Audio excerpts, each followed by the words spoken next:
एमआयएमच्या प्रेस कॉन्फरन्समध्ये राडा झाल्याची माहिती समोर आली आहे. स्वतःच्याच पक्षातल्या नेत्याने दलाल म्हणून हल्ला चढवला असून एमआयएमच्या पत्रकार परिषदेत हा राडा झाल्याची माहिती समोर आली आहे. याबाबत मिळालेली अधिक माहिती अशी की मुंबई प्रदेशाध्यक्षपद बदलण्यावरून एमआयएम पक्षाच्या बैठकीत राडा झाला आहे. एमआयएम पक्षाची काल मुंबईमध्ये बैठक झाली होती. त्या बैठकीमध्ये मुंबई प्रदेशाध्यक्ष पदावर चर्चा झाली, पण त्याच वेळी दोन गटांमध्ये शाब्दिक बाचाबाची झाली. हा प्रकार कॅमेऱ्यात कैद झाला असून धक्कादायक म्हणजे हा गोंधळ सुरू होता त्यावेळी एमआयएमचे माजी खासदार इम्तियाज जलील हे देखील उपस्थित होते. मुंबईमध्ये आज एमआयएम पक्षाची बैठक पार पडली. या बैठकीत मुंबई प्रदेश अध्यक्ष बदलण्यात आला. मुंबई अध्यक्ष फैयाज अहमद यांना पदावरून हटवण्यात आले.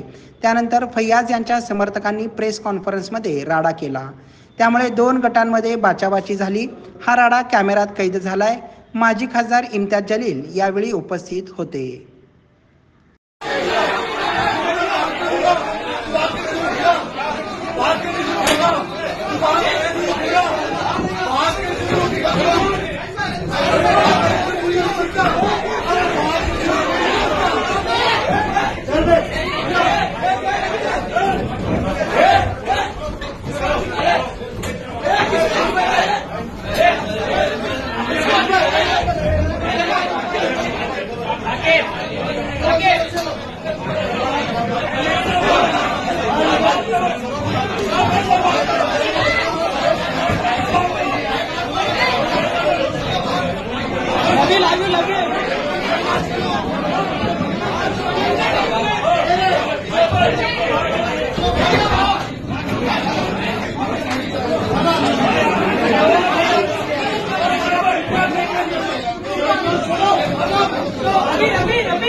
आपला लाइव लाइव